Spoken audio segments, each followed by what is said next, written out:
Hey, everybody. How's everybody doing today? Welcome to another episode of Gon Bops Live.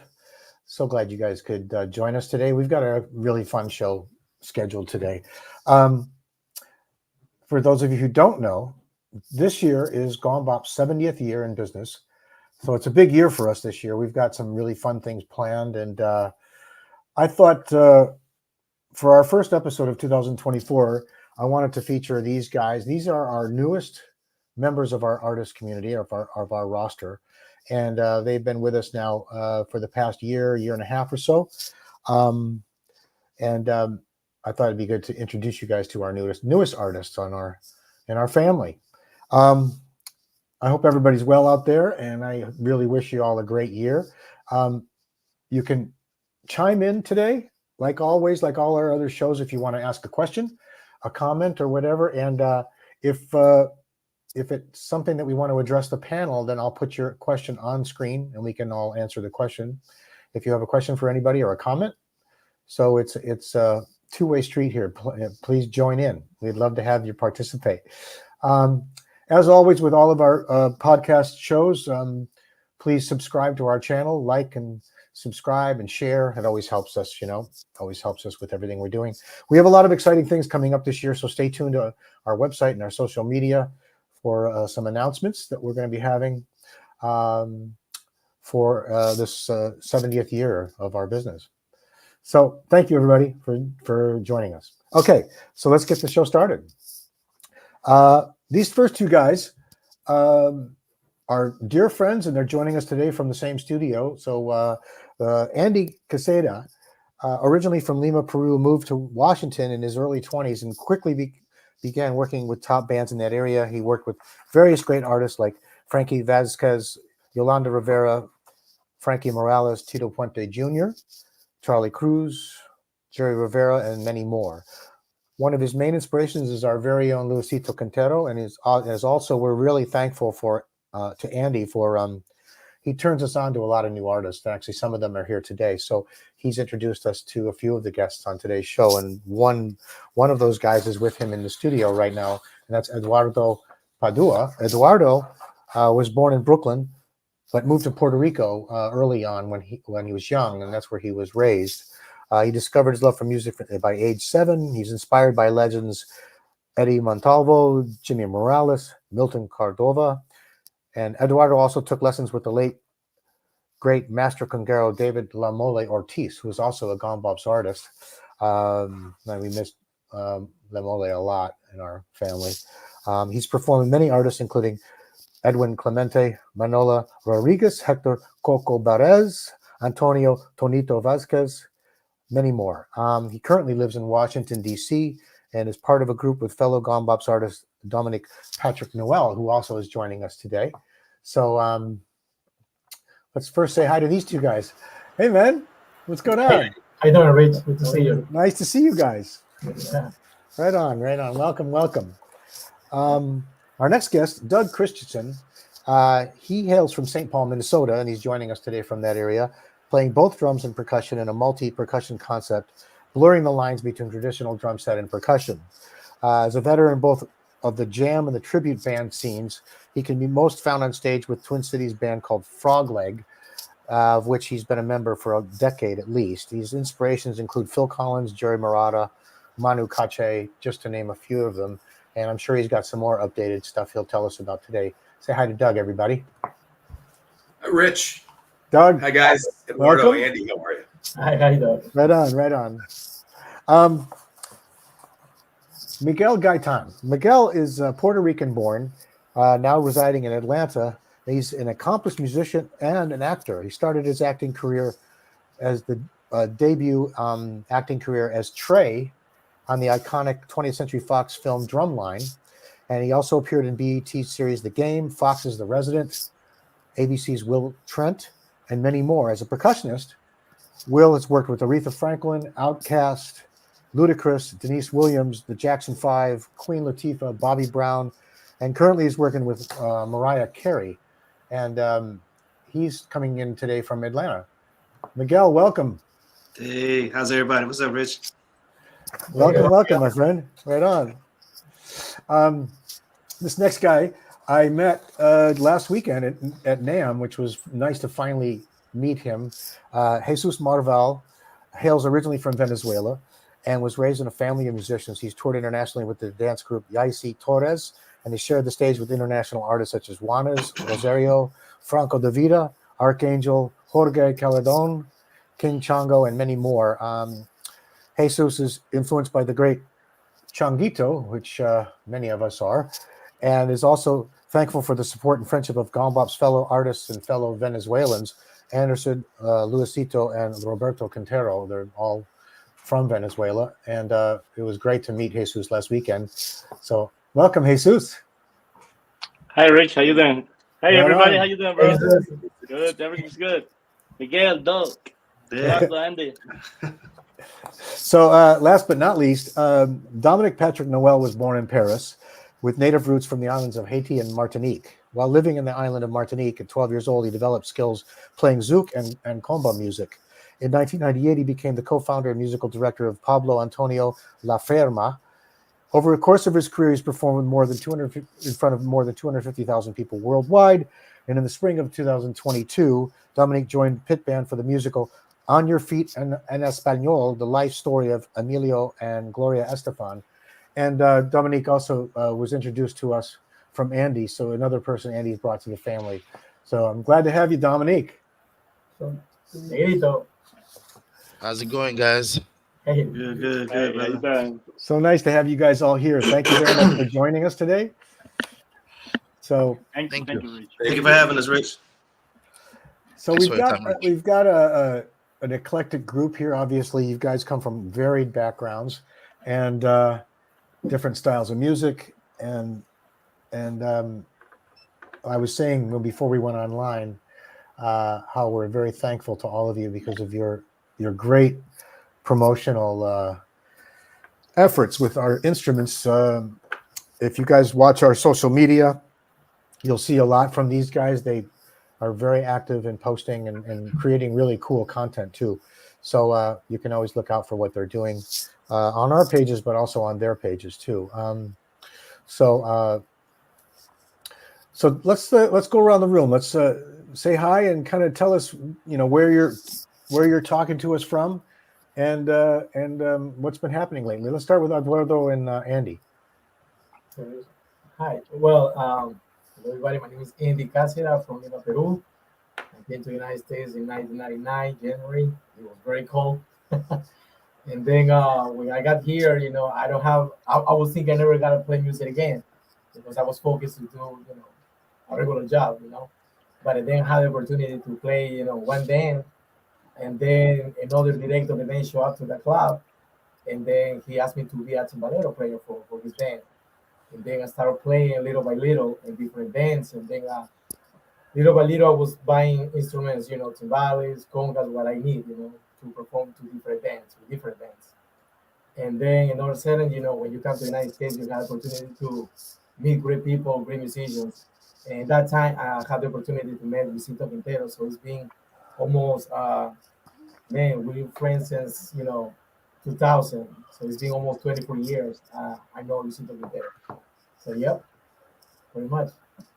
And Bueno, hola, Eduardo Padua, original de Puerto Rico. Nací en Brooklyn, pero de un año me mudo a Puerto Rico. Mi familia es original de Puerto Rico. Me crié en Puerto Rico, hice todo en Puerto Rico. La música comienzo en Puerto Rico con diferentes grupos, desde la escuela, grupos del pueblo. Y así entré a orquestas y diferentes grupos donde me desempeñé como mayormente conguero, que era como se me llamaba. Luego en el 2015 vengo acá a los Estados Unidos, a Virginia, y desde ahí pues resido acá, tocando con diferentes agrupaciones, trabajando proyectos ahora nuevos que estamos haciendo desde el 2019 para acá. Así que traducido. Mm-hmm. Okay, so Eduardo had to say, when he came from Puerto Rico here, since he got to Washington, D.C., so he started playing with local bands, and then he started doing his own thing, making his own music, like along, with Dominique and I, we were playing around the bands, and right now. So he's keep doing his thing, making good music, new music, for the salsa. Right on. Right on. And you have some goodies behind you, but we'll get to that in a second. We'll talk about those drums behind you in a little bit. But so yeah, guys, thanks for coming together and joining us today. Doug, it's cold outside, so you're inside nice and cozy. I am. So tell us what's been happening.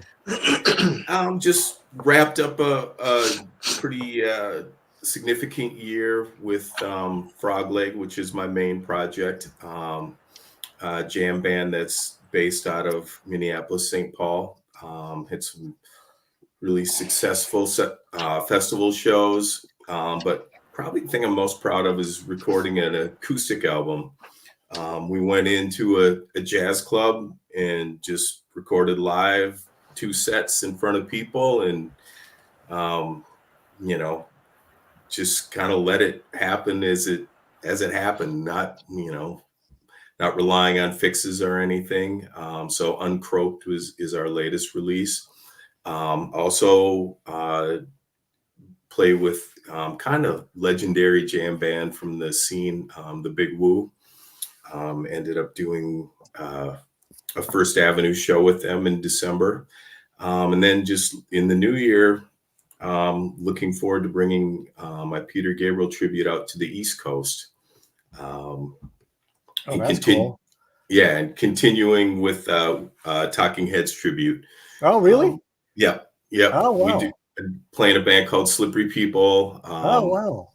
So yeah, it's and I was crazy enough one night they decided to wanted to do, since it was the 40th anniversary of Stop Making Sense. I'm like, how about if the PG-13 band does So, opening up for it. So I do So and Stop Making Sense back to back, which always seems like a really good idea when you think about doing it. But then at the end of the night, and you've played, night. that's a super heavy night. And that's a very heavy night.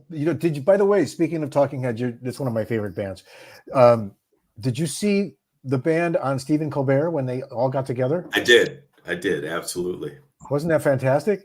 Oh yeah, it's nice to just see them sitting together again, and it's just such an iconic band. And watching Colbert's like fanning, he was like a fanboy. He's like such a huge fan of the band, and that was really interesting that he was so. And I was just like, okay, please, this is the reunion announcement. I thought they were going to do like a reunion tour, which they might still, I don't think that's ever going to happen, but I mean, we can all hope. But yeah, and I just the percussion parts on that album are so amazing. I mean, Steve Scales. It's just when you think of a lot of the stuff, you go, that's like little hooks to the song. So yeah, between that, my friend of mine was one of the background singers on that tour and that stage show.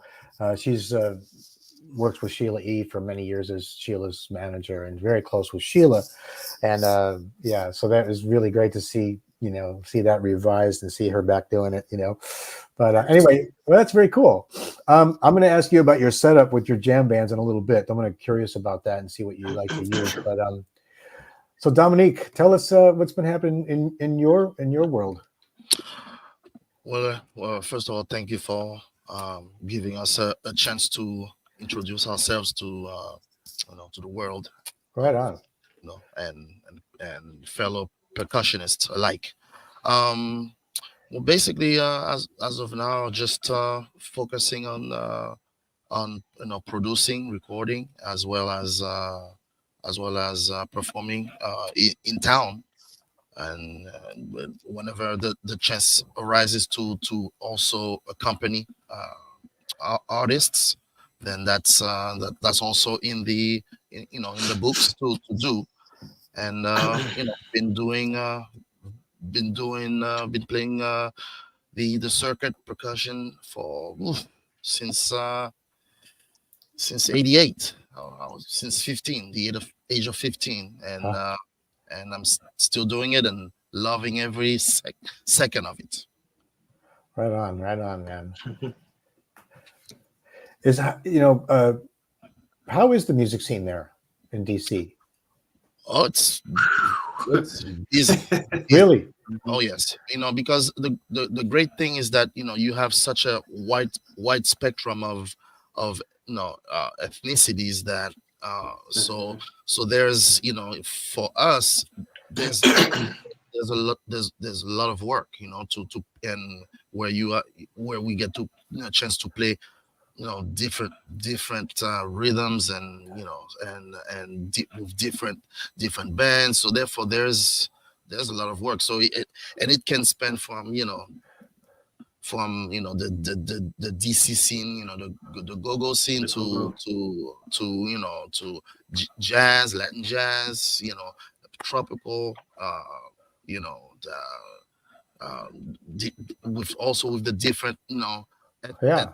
ethnic genres that Right, song. right.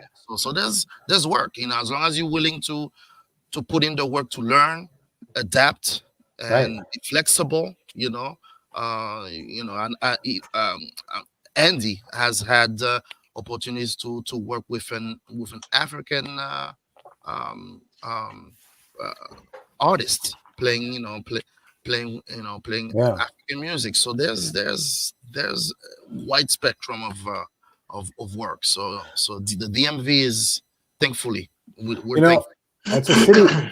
I haven't been to that city since I was a kid, and it's one of those places I really want to go and kind of rediscover, because I'm originally from upstate New York, from Syracuse, New York, and when we were kids, we'd go down there, but I literally haven't been to DC since I was a kid, and I'm so curious. And you know what? We'd all be better off if we heard more about the music scene in DC and less about the political scene in DC. we would all be more. We would all benefit. Hey, I've got a comment I want to put on screen because I can't read it. It's in Spanish, but somebody wants to say something here. So this, I think, goes out to you guys. We know who it is. That's our bass player. He's our best friend, Tony Rivera. He said, okay. Saludos a todos, Andy, Eduardo, Patrick, los chicos de la marcha, como siempre, mi respeto, pasen super. Yeah, that's the bass player. He played with us. Nice. Tony, best regular player.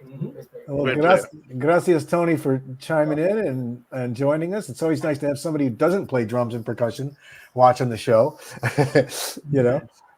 What would we do without our bass players? We would be walking around without a foundation. Oh, definitely. Bass players. Yeah, you gotta be right there. Actually, the bass player that I've worked with forever, and when I used to tour with Glenn Fry from the Eagles, and he was the bass player in that band, and now he and I are music partners and write together and produce music, and he actually helped with me with both of my solo albums, co-writing and producing. I don't know what I'd do without him. He's an amazing musician. But anyway, yay to bass players.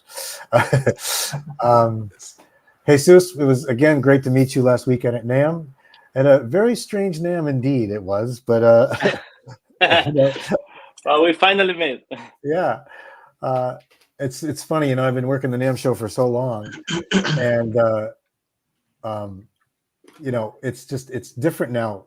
A lot of times you meet people outside, but I'm really glad that you were there, and I got to finally meet you. And so, how was your trip home? What's been happening since you've been home? It was really good. The weather here actually was like 30 degrees, I think. Really cold, man. Actually, I missed that weather over there in LA. Yeah. You've got quite a bunch of really fun things behind you. We're gonna have to talk about your studio. Actually, a few stuff, yeah. Yeah. That's the studio. I have everything here. Basically, the drums, the timbales behind. Yeah. That's my first thing, the timbales. Yeah. But I had a few stuff here. Basically, try to do some record. Yeah, actually, I don't know what am I supposed to put more stuff from Gon Bops, man. Right it's on, a lot. Yeah, right on, man. Miguel, the first time I've actually had the chance to really talk to you, so I find your career very interesting. I have to ask you first of all, did you start as an actor or as a musician? I started as a musician. So my transition, I started taking lessons in the 5th grade. You take high school band. So I started out reading music and learning rudiments. So I started, in the classical. So I played timpani, marimba, snare drum, bass drum. Then I got into the marching world and I started, being a band geek, watching marching bands and all of those kind of things.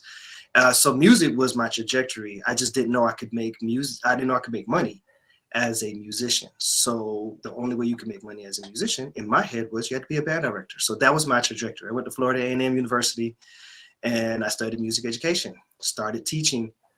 And I got a phone call from a friend of mine that I was teaching part-time. I was the assistant band director. And I got a phone call from a friend of mine. He said, "Hey man, I'm working on this project and they're looking for snare drummers."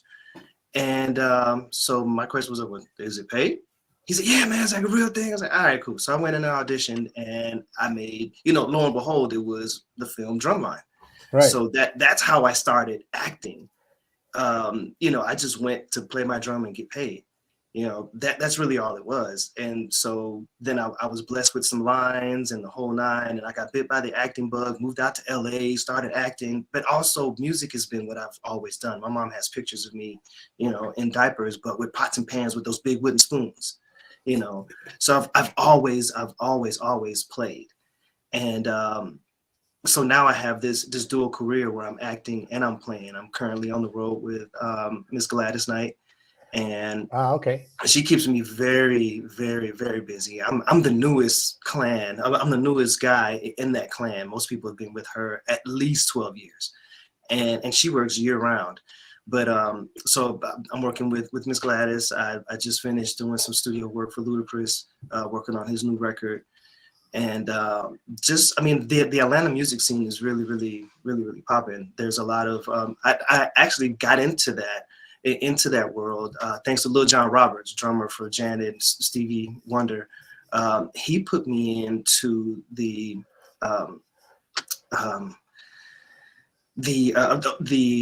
award shows. So I started being in the house band for the award shows, and that's how I really got into the scene. So I would do the Hip Hop Music Awards, the Stellar Awards, all the awards that came through Atlanta. It was Big Jim, who was the Big Jim Wright, who was the music director, and then when he passed, Daniel Moore took it over. And so been working with them, but now that I'm with Miss Gladys, she keeps me busy that I can't really do that particular situation. But that's, again, to answer your question, I started acting was something that came later, and it was something that, I kind of fell into, but I absolutely love it. It's hats off to all those major actors out there that it's not easy. You see it on TV and it's like, yeah, I can do that, until you got the camera and all those people around. You really have to hit your mark, get the lines, and be in that moment. That's a whole nother thing. I've always been totally fascinated with it. I'm a huge TV and film fan, and I do write some underscore music that is inspired by my favorite film composers, and I just I've always been very fascinated with what it would take to do that work. And I'm a really bad memorizing person, and I'm so intimidated with memorizing. Like I can't imagine when I watch my favorite actors and I watch a scene, and I just go, how did they remember all of that? How do they do that? I don't know how they do that. I've never been great at memorizing lyrics. Repetition. Yeah. But it's very similar to what we do as percussionists and as drummers. There's certain rhythms that go with certain things, and it because you've been playing it all your life. You've been doing it, or even when you go into this, into a session, it's like, cool, I want this particular rhythm. You can memorize that. So it's kind of the same, It's a language. You can do it. Right, exactly. Yeah, I mean, our language is rhythm. Yeah, exactly. It's I understand that. It's just I'm so impressed with guys that can, and when I've talked to other actors about it, and they tell me how their little tricks that they do to remember it, it's always fascinating to me. Yeah, right. But well, Gladys Knight, I mean, you're working with an icon. That must be great to play all those songs. And it is so. It's one of those situations where, because when it comes to R&B, when it comes to my world, funk and R&B, sometimes percussion can be, you can take it or leave it. you know, is one of those, you know, last one's hired, first one's fired. If I got the budget, I'm gonna get it. Sure. This situation isn't that. It's Motown, so it's you're needed, you're wanted.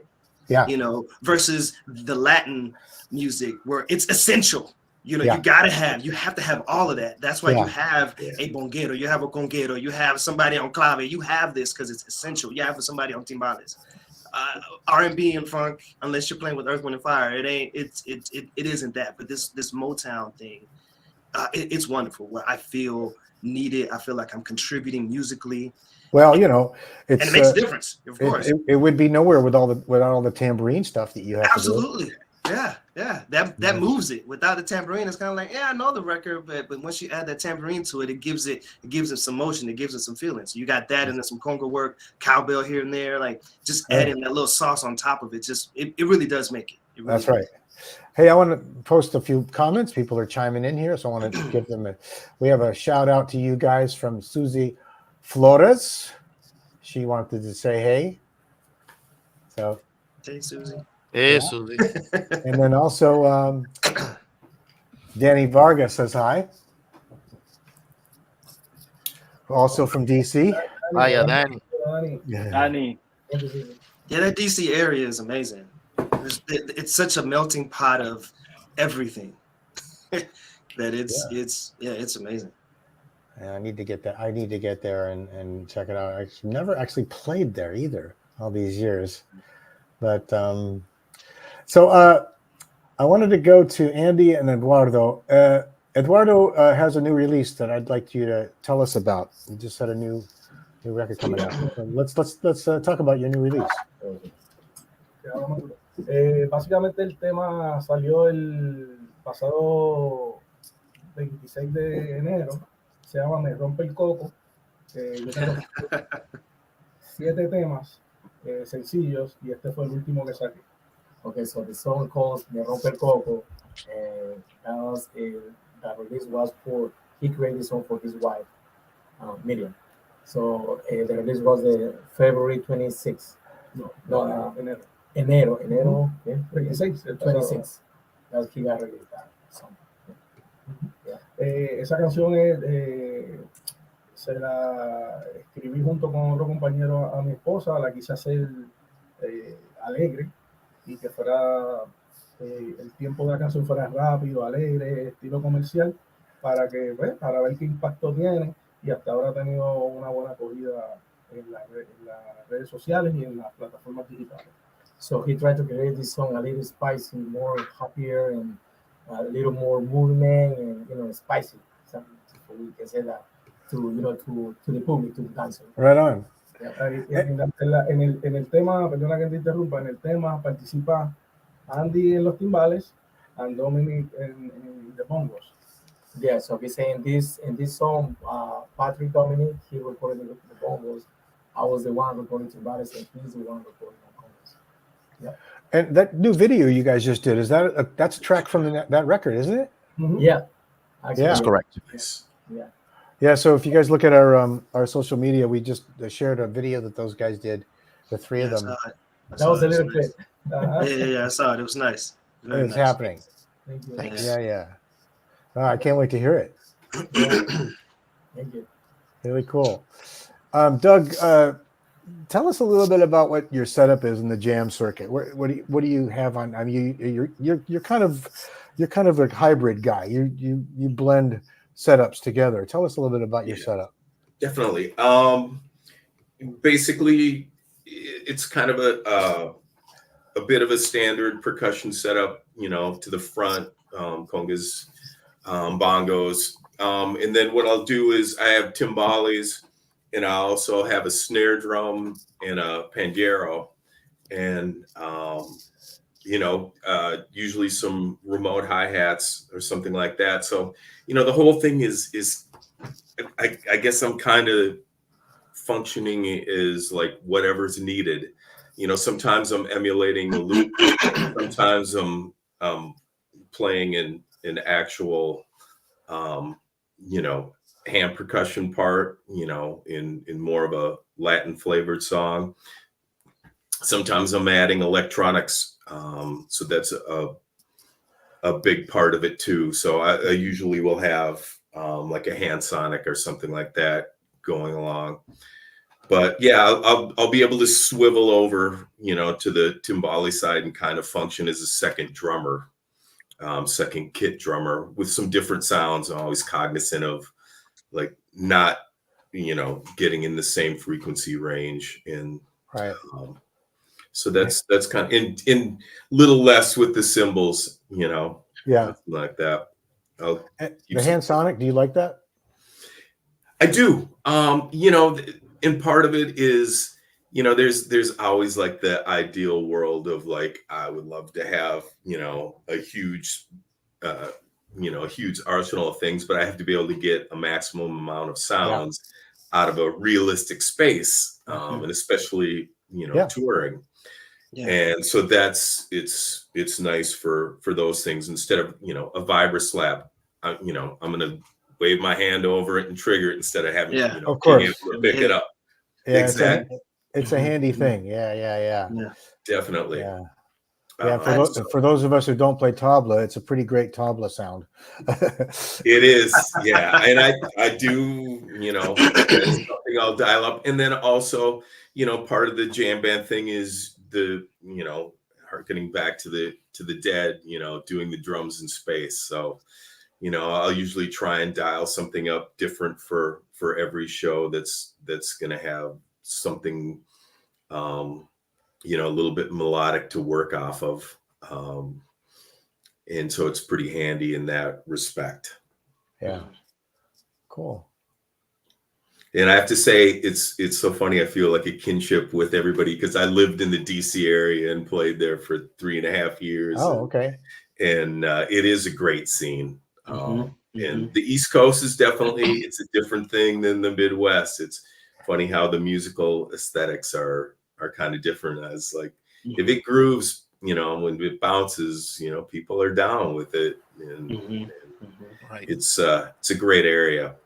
And I also started out in marching percussion too. Oh, you did? Yeah. I was fortunate enough to march in the Rose Bowl and the Indy 500. So nice. Did you do marching band or drum corps? I did. It was marching band. Okay. We happened to have too.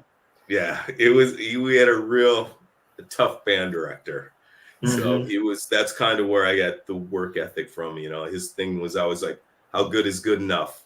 Like, I'll take that to my grave, Yeah. He's like, it's just keep working. All right. Our band directors used to say, oh, go ahead. Sorry. Go ahead. Yeah, I have that in my past too. Go ahead, Miguel. No, I was saying our band director used to say, practice doesn't make perfect. Perfect practice makes perfect. So that's what, you can practice all day, but if you're practicing wrong, like, what are you doing?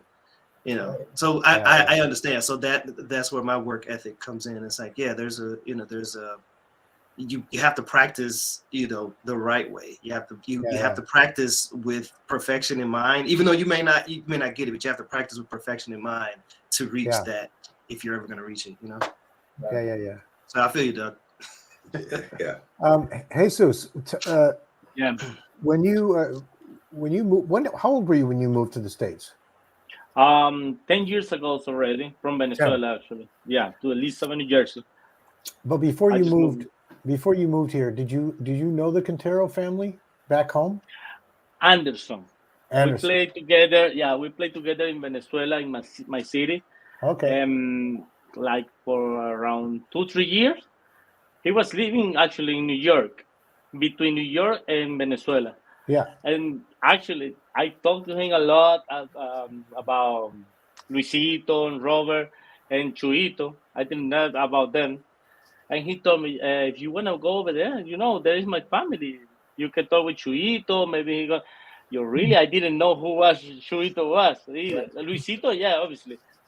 After that, I keep like the idea to move to New York. Oh, wow, New York, the musicians did great shows over there. And that was the thing that made me move here. I just was thinking about the great city, everything, every show. And the Quintero family is my reference, everything. Since I was born, I was kid, basically, I don't know, 1-2 years old. And and watch Luisito playing with Oscar de Leon, a lot of bands actually. Yeah. Then I noticed that Anderson Quintero was playing with the Orquesta Salserín, the kids from Venezuela. And yo, wow, look at those kids playing the awesome, like, I don't know, he was like 4 years old. And then when I met him in Venezuela, I said, I can't believe it. He's my hero, you know? And then I start playing the same setup like he was playing over there with the band, like the drums and timbales.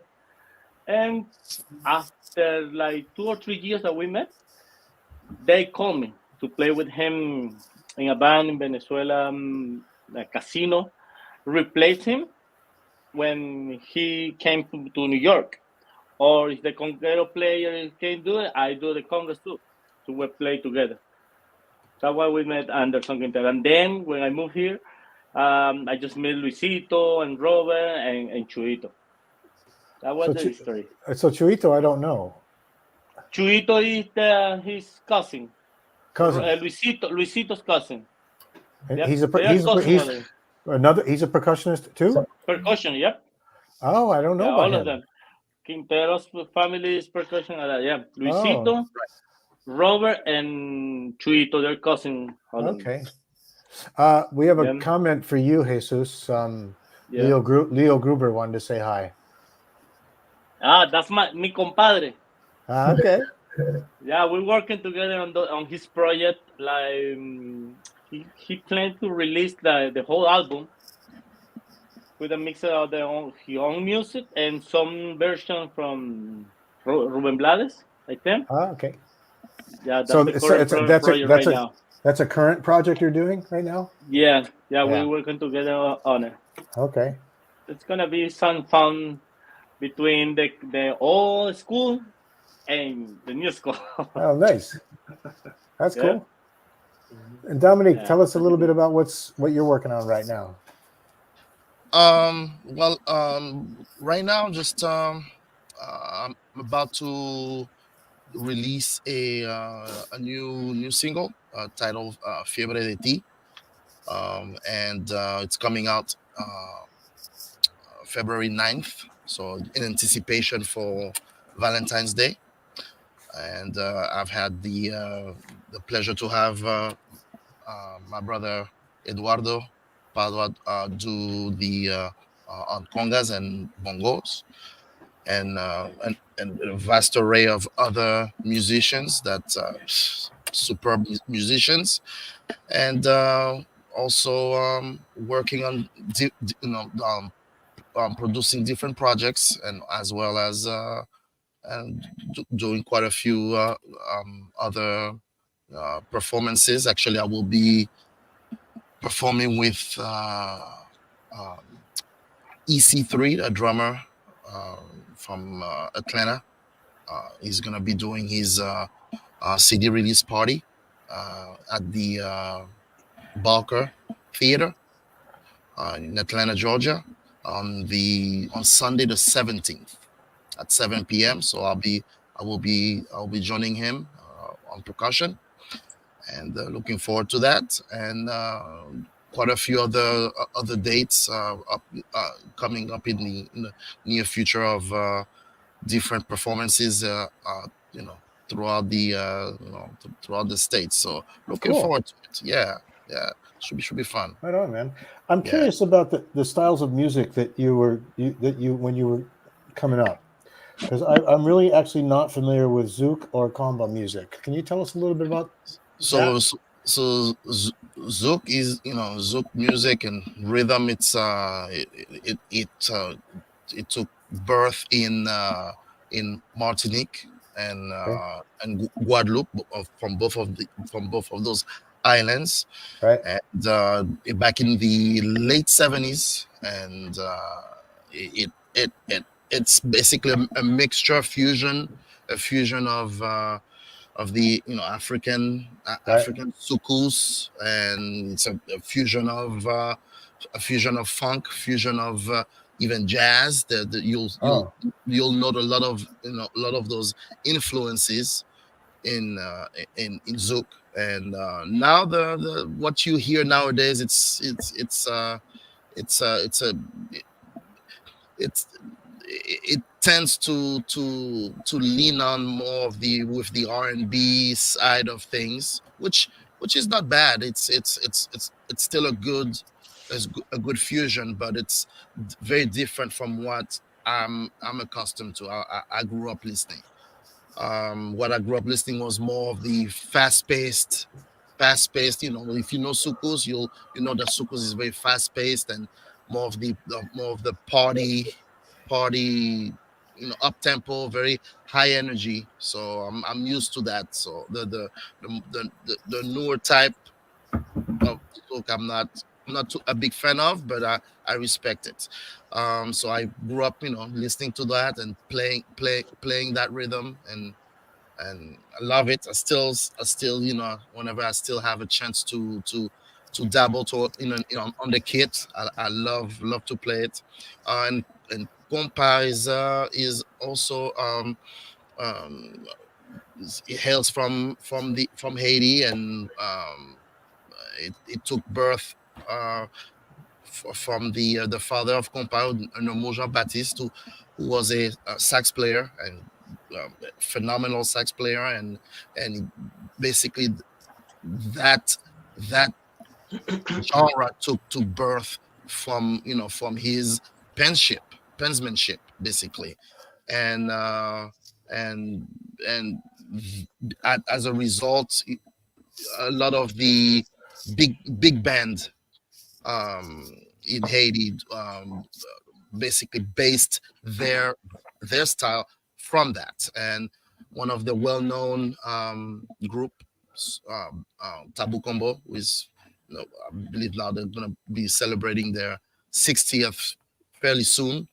They're known worldwide as a reason of Nemo Jean-Baptiste,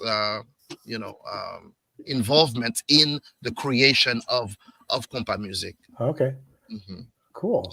So I also, I grew up listening to that. And I also play it, not as much as I would like to, because here, we don't have, although we do have a heavy uh, Haitian population, but in terms of playing it live and whatnot, it's not as in demand. But who knows? I would love to put something together. We'll see. And Yeah.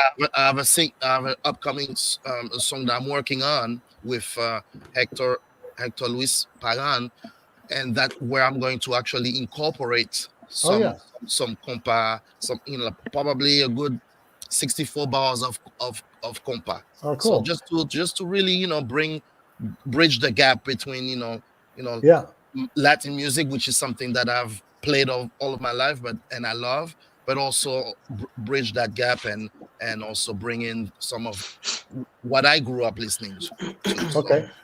Yeah, there's I'm sure there's different styles that, like, I'd not heard of those two styles, and there's probably other styles from the Caribbean. Like, for example, in long time ago, in the year 2000, I got hired to play percussion on Jeff Bridges' first record, the actor Jeff Bridges, and his producer wanted a piece, the one piece that he wanted a junkanoo thing. And I didn't know what junkanoo was at the time. So I looked into what it was, and I figured it out, and I ended up bringing in another percussionist on the record, and we achieved that vibe. But I didn't know about that until they brought it up and said, "We want you this junkanoo vibe," and I said, "What is that?" So right. I'd never heard of it either, junkanoo. Yeah, but it was really cool. Yeah, it's a cool, it's a cool rhythm. Yeah, but it just seems like everything kind of like all these different factions. They all kind of aim right back to Africa somehow. It's all Absolutely. Yeah. All this. That's the origin. All the That's right. tentacles, all the percussion tentacles. That's right. Just to every other country, every other style. Mhm. And it's so cool that nowadays, we have as with social media and all that fountain of Information and technology. So information technology, documentation and whatnot that we have, you know, it would be a shame not to be able to really find ways as musicians to not only learn and bring ourselves up to date with all that's what's happening out, you know, different countries, and with the different rhythms and Yeah. whatnot, and to find a way to also incorporate those you know, some, you know, like Miguel was saying, you know, taking what we know and dropping some of that, you know, spice, you know, in something, you know, in anything we do. You know, it could be you know, uh, a backbeat and still, you know, sprinkling some of that dust that Yeah. to make it sound different. It and where it's not, it doesn't really sound anything like, you know, like salsa or cumbia or merengue or whatnot, but some, you know, but it still brings that element of that that ethnical Yeah. piece to it. So yeah, there's no reason why we, you know, we can't continue to grow in that Yeah. aspect. Yeah, and you're reminding me of another artist of ours, Willie Calderon, who's originally from Colombia, but he spent so much time in Japan Mm-hmm. that he's now working on a project that I think it's coming out, or it could be released now. I'm trying to remember, but he'll tell us. But it's combining Latin music with Asian flair, Oh and yeah, it's really Nice. hip. Good. So you're going to see that from Willie. He's trying to, you know, bring those two worlds together, and it's very cool thing, you know. nice. Wow. Miguel, so you're working with Gladys. Do you have anything coming up in the acting world, or are you too busy with Gladys right now, or? Well, we just came off a strike, Right. so things are definitely rebounding. I've had some really good auditions, but I've also let my agent know, like, hey, I'm with Gladys, so if it's you know, try to fit it in somewhere where if it's a big enough situation, then cool, I can try to maneuver it. Right. But just, you know, things are really just, I don't want to say starting to pick up, because as soon as the strike ended, things kind of flooded from things that were being on hold, but then Right. it kind of dissipated because people now, because we also had the actors, I mean the writer strike. So Writer's now we strike got to too, write yeah. projects for people to, you know, have the auditions to be able to act in them. So it's slowly coming, you know. Yeah. But nothing in the pipeline as of yet. I'm just auditioning, waiting on the next thing, you know. In the meantime, of course, Gladys pays the bills. Do you ever have to fly out here for auditions, or is it mainly done over online now? All your auditions? They're all online. Yeah. Atlanta is one of those markets where, I mean, everything is filming in Atlanta. Even, you know, they're excuse me, they're attaching projects. The Avengers, for instance, you know, they're attaching those big names out of LA, but they're shooting all of that stuff in Atlanta, from those major studios to even the lower budget. Everything is filming in Atlanta.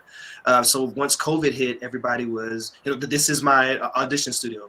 So this is where I do my auditions. But everything is electronic. You do it at home, send it in, and then you get that call back where you can meet either via Zoom or you have a face-to-face with the actual director and the casting director, and then you kind of go from there.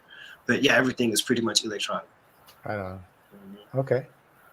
I want to go around the room, since we've got about 10 minutes or so left. I want to go around the room and talk a little bit about your Gon Bops gear, and let everybody know kind of what you like to use. And let's start with Eduardo and Andy. Well, actually, for my side, so we always, when I have to play live in concert, big concerts, I prefer to use the Recito de Tenor Timbales. The cascade is amazing. The sound is really, you know, how I say that the right word, you know, is go further, you know, where I see. Like deep. Exactly. And then for the recording, of course, you know, the recording, the cascara is perfect, you know, and the sound's amazing. So, you know, all the recorders I've been doing, you know, and with Leonardo Garcia recording, Manos Rosado, Eduardo Padua, Dominique Patrick recording, so they can tell you, you know, the cascara makes difference. Actually, I was very privileged to record with Master Luisito Quintero, Roberto Quintero, one of my productions called Me Timbal. You gotta check it out. I have an artist, singer, Cool. Marcel Flores. He's the one singing, but Dominique is my witness. He came with me to New York to this recording studio. And Yeah. he was, Andy, you gotta do something, you gotta do something. And Eduardo too. So I was, okay, let's do something. So my friend, William Pagam, he's the one created a song for Timbaleros. So he said, Andy, here's the song, do you think? So I start, calling musicians and everything to record it. And the last part was the percussion section. So Luisito was available to record with me. He recorded bongos, can you imagine? He recorded bongos and Roberto Quintero was recording congas. And I was at Timbale. I was like, my mind was blowing, like, oh my God, how the master Luisito Quintero right in front of me and Roberto. But they say yes to me and we recorded, and the sounds come out really good. And we have a lot of views, and I'm very proud and happy to do that with this project. Nice. My masters, Luisito and Roberto. Of course, Very help with Eduardo and Dominique. They were like, Yeah. you gotta do something. I did. nice. Yeah, Eduardo, ¿qué es lo que usas tú en las congas? La música. Yo tengo la serie Mariano con cuero para grabar. So he used the Mariano series with real skin. He didn't change the skin, so he used the Debido al original. por el skin. cuarto. El cuarto es más seco y sale un poco mejor el sonido. Because this room is kind of dry and the sound can go for longer. Y entonces para la calle, las actividades en la calle, pues le llevo la Robert. So we can go outside playing the nightclub on the street, so he played with Roberto Quintero's congas. Yeah. Y entonces yo uso tumbadora and super tumba. So he used tumba and super tumba. Okay. Es un poco más grande y más cómodo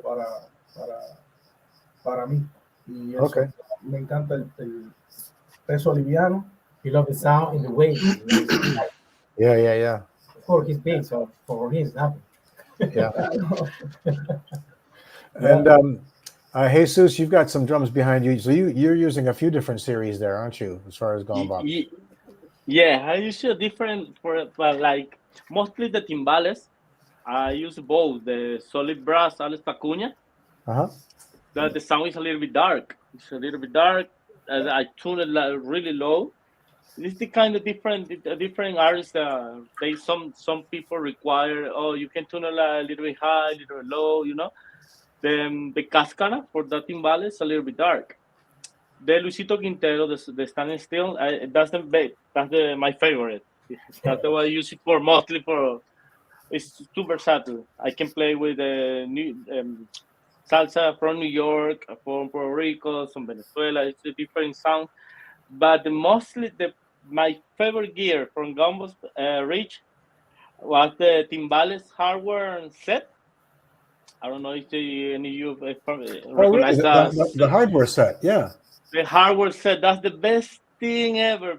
Oh. I can use it because of the bar.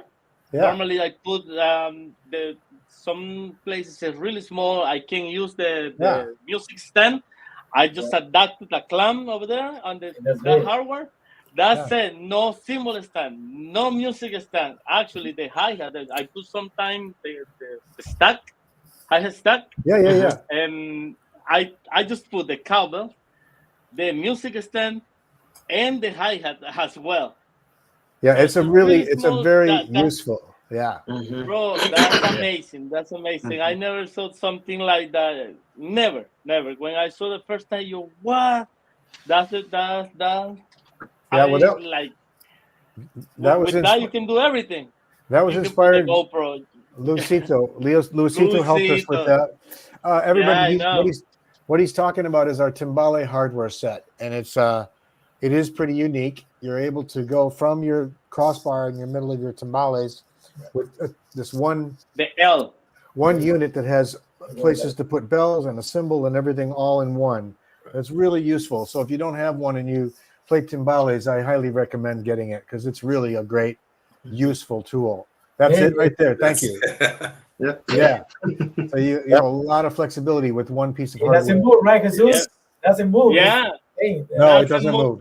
It doesn't. You can put right here the GoPro, the music stand, the cymbal splash, whatever you want. Yeah, you can put the GoPro off of it. That's right. whatever Yeah. you want. Doesn't move at all. I try. Sometimes I try with the crash and the splash on the other side, and the music is done as well. Okay, Yeah, I try. that's great. That's my favorite stuff. Poner la tablet ahí. Yeah, eso mismo. El teléfono, the phone, whatever you want. Yeah, very cool. And then you've got also behind you the Alex Acuna and the Roberto Quintero. Yeah, congas. the Roberto Quintero and the djembe, Alex Acuna. Oh, that's the djembe. Oh, that's Yeah. the djembe. Yeah, that's a great. That's to me, and I'm not just saying this because this is where I work. That's my favorite key-tuned djembe on the market. It's Yeah. just That's the 14 everything- inches. Yeah, huge bass, great slap, Mm-hmm. beautiful, rich sound. Yeah, That I use for the multi percussion. When I had great. the setup for the multi percussion, I use the Roberto Quintero series, the conga, Yeah. tumba, and super tumba with the bongos too, and the djembe. That's my setup. Yeah. Actually, I had the Alex Acuna cajon. Well, Hey, that sounds great, man. Like a home for Yeah. Right on. it's beautiful. You have it behind you. Well, this is I can see. no. No, Rich has. Oh, yeah. Yeah. Yeah. Rich Yeah, has right here. everything. Alex Acuna. There. Yeah, that's That over one there. right there. You got There. everything. right there. Yeah, Yeah, there you go. yeah. That's it. Actually, I got Candyland. I got one of every of our cajones in here right now, and yeah, that's a beautiful instrument. It's just really pretty. Yeah, very pretty, big, huge sound, great tone, great separation between bass and slap. Mhm. You know, Mhm. it's a beautiful instrument. For Yeah. recording. Everybody's using it Yeah. now for Yeah, recording. yeah, Everywhere. Acoustic music. yeah. Yeah. Doug, what about what's some of your favorite Gon Bops toys? The older Natural Series Alex Acuna bongos and congas are Yeah, just absolutely love them. I had to switch to synthetic heads for the congas though, because it just Sure. playing festivals, it's Yeah. just impossible in the Midwest with the humidity. Yep. So I had to switch and do the skin deeps, but those, they just have, I don't know, I always describe it as it's more of a vertical sound. And when you play in a band with two electric guitars, like you need cut.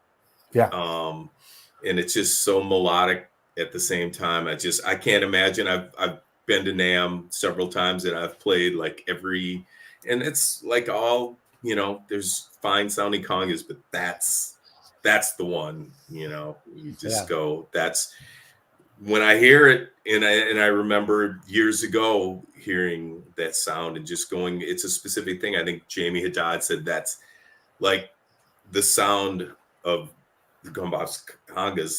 There's nothing like it. It's a Right on. thing. It's just a thing.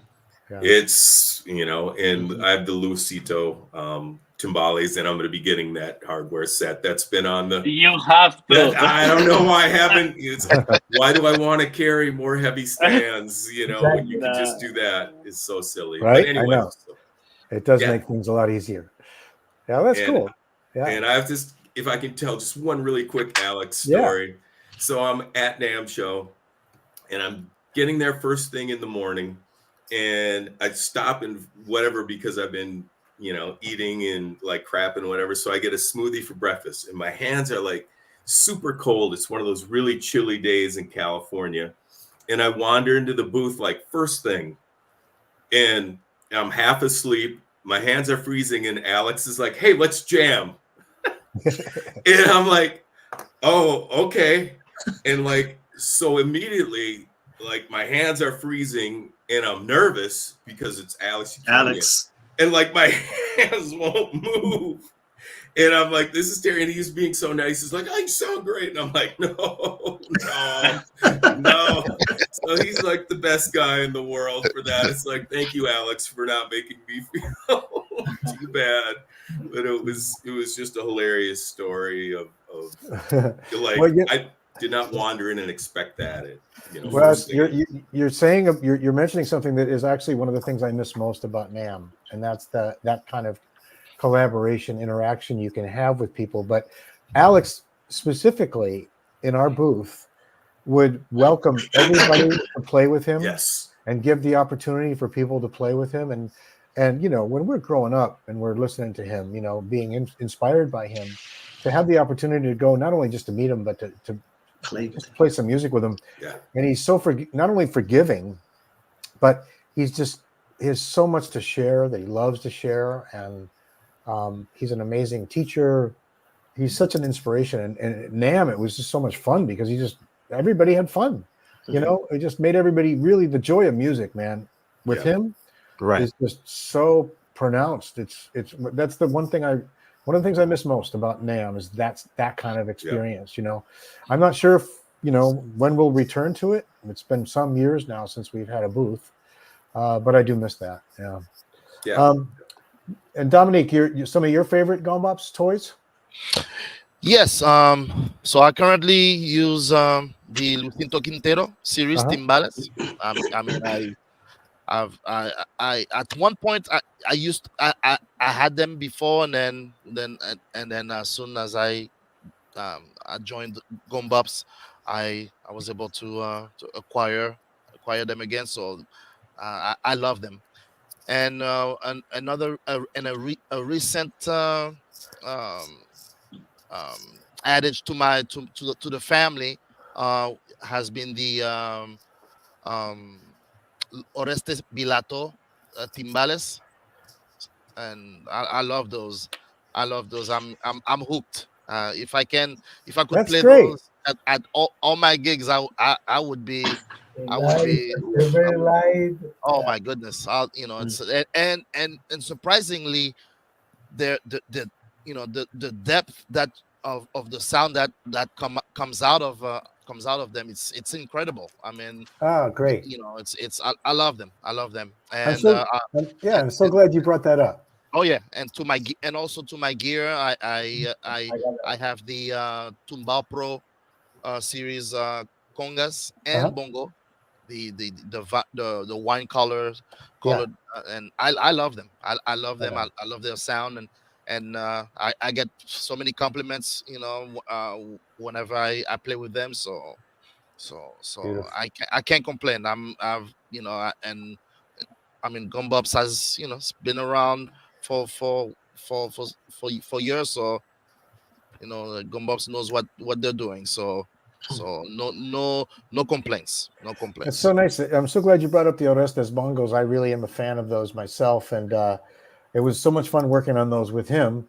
He's such a great bongocero, and everybody, a lot of people think of him as a timbalero, but he's a bongocero too. And hopefully I can actually, hopefully my next purchase will be those the bongos. Yeah, because I have the timbales, which are phenomenal, and they're great, and especially since I also I have back problems, so they've been a lifesaver, and mind you, even to travel, put them in a snare bag, carry your snare bag, put it in the plane, and forget it. And the stand is ridiculously light, so it's been a lifesaver. Right on. And I've been it's been tough, going back and forth to from the Luisito to those, but I love both of them, and what they bring to the to the environment, and what I need them to what I need from them when I perform. So great. So I'm happy. Right on. And Miguel, how about you? What's some of your favorite Gon Bops instruments? Well, I started out playing the 2-pound series. So I bought my first pair of Gon Bops. It's almost been 20 years now. And so it's still the same heads, the same shell. I haven't done anything to it. Yeah. And they still sound amazing. What I recently upgraded to, my whole setup with Miss Gladys is all Alex Acuna. Everything from the timbales to the bongos to the congas, the shakers, like every single thing, and I absolutely love it. The shaker itself, it's a 3-piece, but you can take it apart, so it just has different texture, different layers that you can use. So I love that aspect of it. I'm not a fan of the synthetic heads; they really tear my hands up. Sure. So I have just the natural heads on there. Yep. and it's wonderful. They're warm enough to fit in that environment. The timbale is cut. They have a nice tone. All the cowbells, I have all three, and they all are just. I use them as effects, and they just project well. Yeah, I'm not disappointed at all, Right on. one bit. And even the fact that timbale series, 20 years later, same original heads. I haven't changed the bongo heads, and they still sound great. You know. So I wanted to recommend to you, when you have time to check them out, and you can always call me on this, since you're doing all this Motown stuff, the tambourines that we have, you know, I don't know which tambourines you have. I have the red one on the stand on the the mount. Older? I forgot what it was. Yeah. Yeah. And I have. Go ahead. Sorry. Go ahead. No, I was just going to say, you might want to check out Lenny Castro's tambourines. They have heads on them, but they're great for Motown and gospel stuff. Sure. Okay. Single and double row, really great tambourines. I like the double row. It seems to kind of just project more. The single rows, I seem to have to play harder on them. But yeah, the double rows are. You would dig that one, and you would also dig our the Danny Reyes tambourine that we have, which is headless, doesn't have a head, but it's a very hefty projecting tambourine that has warm jingles, though, not high pitched. It's a warm, funky. So it's another alternative sound, you know. It's cool. So you would dig those, and then we're actually working on some other wood tambourine ideas right now. I'm hoping that we'll have something to show you guys, hopefully sometime later this year. Some more wood tambourines that we want to work on. They're so much warmer too. That wood just kind of tames the jingle. Yeah, more so than the plastic. So I like wood. They just don't last for me. I just play them so hard. It's just like, oh. Well, you know what? Then you would dig the Danny Reyes tambourine. That will last. Okay. That's made for touring. Got it. Okay. Yeah, and I think the double row Lenny Castro you would dig a lot too. So just something to think about, you know. Sure. Guys, we're getting close to the end of the show. Is there anything you want to say before we sign off, and then let everybody know some things, or feel free to chime in? Well, I'm just thankful to be a part. I know everybody says it, but I've literally bought my first pair of Gon Bops, 20 years ago. And I still use them. I was so impressed with, especially at that time, the price point. I didn't really have a whole lot of money, but I didn't want like the starter set. So I got the tuba, which is a nice sound. They toured the world with me. Like I was on a USO tour. I had to pack them up. They were literally on the plane, went on ships, the whole nine. So they withstood the test of time of 3 USO tours. And and I just fell in love. So even from 20 years ago, I was like, I want to be endorsed with this company. They make some good drums. They make lasting drums. They make, all of those. And so to come around 20 years later and like, I'm finally a part of the family is one of those manifestation things that we talk about often. So I'm just grateful. Long story short, I'm grateful. So thank you. And we're happy to have you. And the Timbao series that he's talking about, everybody, is a more affordable series that we make, but still a professional line. Right. It's just if you've ever seen any of the videos that we post a lot from Carolina Cohen out of Buenos Aires, Argentina, fantastic conguero down in Argentina. She uses tumbao, and you can hear them when she's playing them, just beautiful. I gotta throw this up on screen. This is our Will Fry from Great Britain, making some dinner and watching you guys. So thanks, Will, for tuning in. What are you cooking? Yeah. Everybody wants some food. Yeah. Getting hungry here. Yeah, if you don't know Will's a great percussionist in England. Just great endorsee. Check his stuff out. He's great. Hi, Will. Guys, thank you so much for doing this today. Thank you, Rich, for the invitation. Yeah. So much fun. So much fun and so much great information. Thank you so much. We have a lot of good comments here. When we sign off, you will be able to see this. It'll be archived on both YouTube and Facebook. So that's where your show will be. if anything comes up, you need anything, always reach out to me and let me know what you guys need. And we'll obviously stay in touch. I really enjoyed this today. Thank you. Thank you, Rick. Thank you, Rich. Thanks for everything you do. Guys, All right, guys. guys. Bye, So, guys. so hang on one second, guys.